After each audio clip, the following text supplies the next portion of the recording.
So I'm often, asked, would I have changed my mind or done things differently? And I can honestly say that as much as I want to think that I gave things to my children, this whole experience God used for my benefit, for my sanctification, and I would not change 1 minute of it. That it has been a true growing experience. I have learned so much in the process of relying upon the Lord, upon realizing that this was His calling and that He's going to carry me through no matter what. So, no, in hindsight, I wouldn't change my mind at all. Hi, I'm Laura Marinucci, and this is my adoption story. Well, I guess my adoption journey began back in my mid-20s when I realized that we had infertility problems. And I had always, since I was a little girl, been asked what I wanted to be when I grew up was to be a mommy. That was always my goal. So that was a hard hit. So being the wife of a seminarian, we had no money. And I remember calling around to agencies, and at the time it was whoever had the most money got the kids. And that being very discouraging, trying to wrap my mind around how someone who wanted, I knew that there were children out there, but money being the big factor was a challenge. So years and years and years of pain, of desiring a child and not having the ability to adopt. So that's how it all started. That was the desire. We moved into the area, and there was a little girl that was sitting on the curb when we moved into our new house. And she quickly introduced herself, and I realized she was kind of a latchkey kid. And just right away she said, "Can I stay for lunch? Can I come to your house? Can I come play?" And I was always, you can call your mom, make sure it's okay. And she soon came to realize that she was at my house a lot. So just loving on this girl, taking care of her, sort of filled that desire, but she wasn't my girl. But I kind of thought in the back of my mind that she might be one of these days. Well, it turns out that as the years went on, she did a lot with our family. We loved her dearly.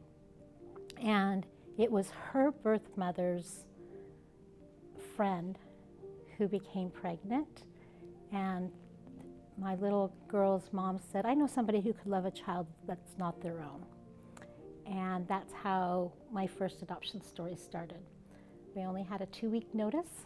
It was a very rocky road, but we were able to adopt my eldest daughter from birth. So that's how my adoption journey began. Well, I had my husband played musical instruments with Laura Duke's husband, so I kind of knew about ICA at its very inception and how Laura was beginning an agency. And I remember chatting with her and thinking, oh, we could never afford that, just could never afford it. So the years passed, and the desire was always there, and my daughter was growing up and saying, "Mommy, I want a brother and a sister and a doggy." Constantly, that was a refrain from the time she could speak. And we obviously wanted a larger family, but just didn't see our way clear. And then one day, literally, I went to the mailbox, and there was a check in the mail. And it was inheritance from a grandmother that I had no anticipation that we were going to receive.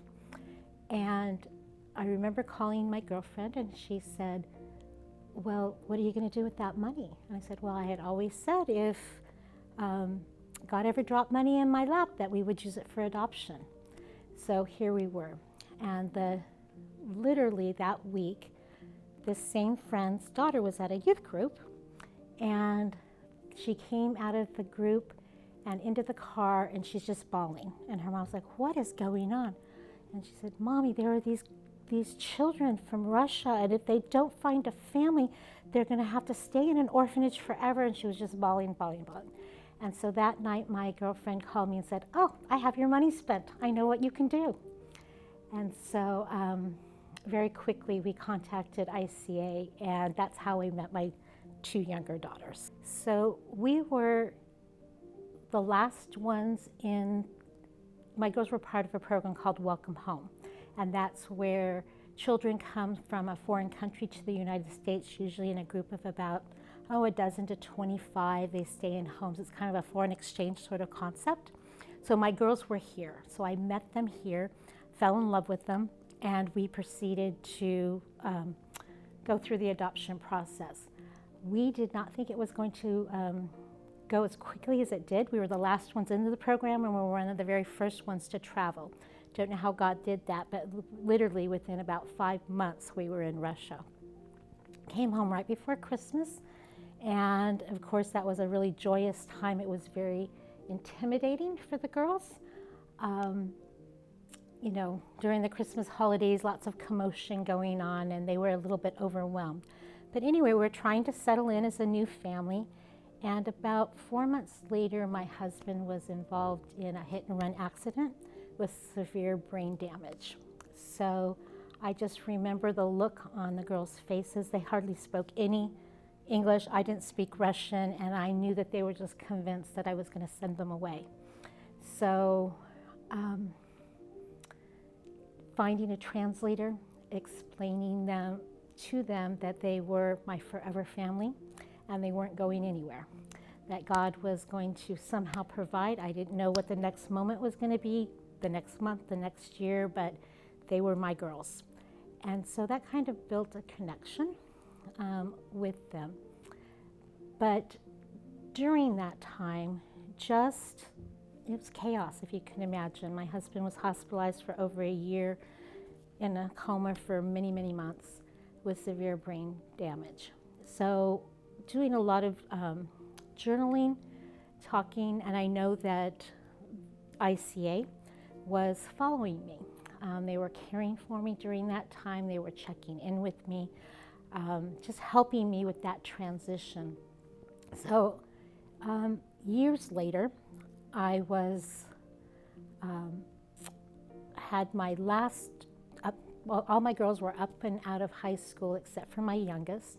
And I remember the director, it's okay to say names, the director, Laura, reached out to me and said, hey, if ever you want a job, I want you to come and see me. And I thought, why is she saying that, But it just didn't even ring. And I was still home educating at that point, and it wasn't really on the radar. And a couple of times she reached out to me over the next few years. And as my youngest was getting ready to get through high school, I thought, I'm just going to go talk to her. I have no idea where this is going to go. And so that's what started my encounter with ICA. As much as I was kind of thinking employment at the time, I realized very quickly that this was really a ministry. I couldn't at the time even fathom why me. I had no really formal training or education, but I did have that piece of walking through challenging times, kind of understanding a little bit about how to deal with kids from hard places. And very quickly, when I came here, I know it was such a blessing, I was introduced to the concept of trauma. And that was something at the time that I had originally adopted my girls that I wasn't aware of. And I became very passionate because once I understood the component of trauma, I came to realize that I didn't know a lot with my girls. And I could see that I could have done things differently and better.